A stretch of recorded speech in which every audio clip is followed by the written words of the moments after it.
5 августта күндүз жубайлар 2 баласын ээрчитип Ош шаарындагы эс алуу бактарынын бирине бассейнге сууга түшкөнү келишкен. Бирок түгөйлөр экөө тең мас абалында болгондуктан бассейндин администрациясы киргизбей койгонун айтат. Мен мастарды киргизбейм. Ошону экөө мушташып кеткен 4 болду, 2 баласы менен. Экөө мас өлгүдө. Кызы ошентип келе айтканда эле эшик жаап мына култап киргизбей койгон. Ошонун аракетишкен. Сиз менен да уруштуу эле. Мына жерде киргизбесең урушат да анан. Киргизбей койдум, кетишкен.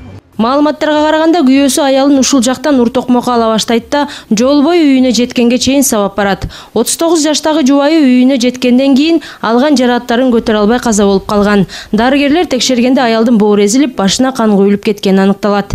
Жубайын катуу ур токмок алды деген жолдошу 44 жашта. Коргоо министрлигине караштуу артиллериялык базанын кызматкери болуп эмгектенип келген. Учурда ал Ош шаардык ички иштер башкармалыгынын убактылуу кармоочу жайында камакта. Ага карата 104 берене боюнча кылмыш иши козголгон.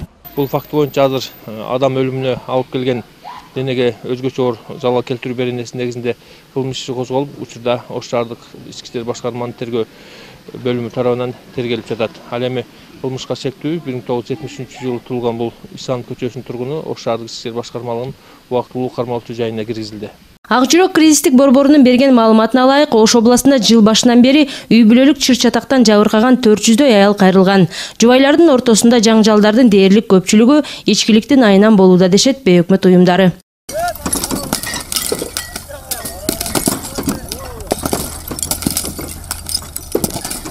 Айта кетсек, жакында эле Ош шаарынын Жапалак айылынын 85 жаштагы тургуну мас болуп алып, 83 жаштагы байбичесин бычак сайып өлтүргөн. Ошол окуядан кийин Жапалак айылынын тургундары 400 000 сомдук спирт ичимдиктерин сындырып, айылда арак сатууга тыюу салышкан. Гүлжан Алтмышбаева, Бекжан Токтосунов, НТС Ош.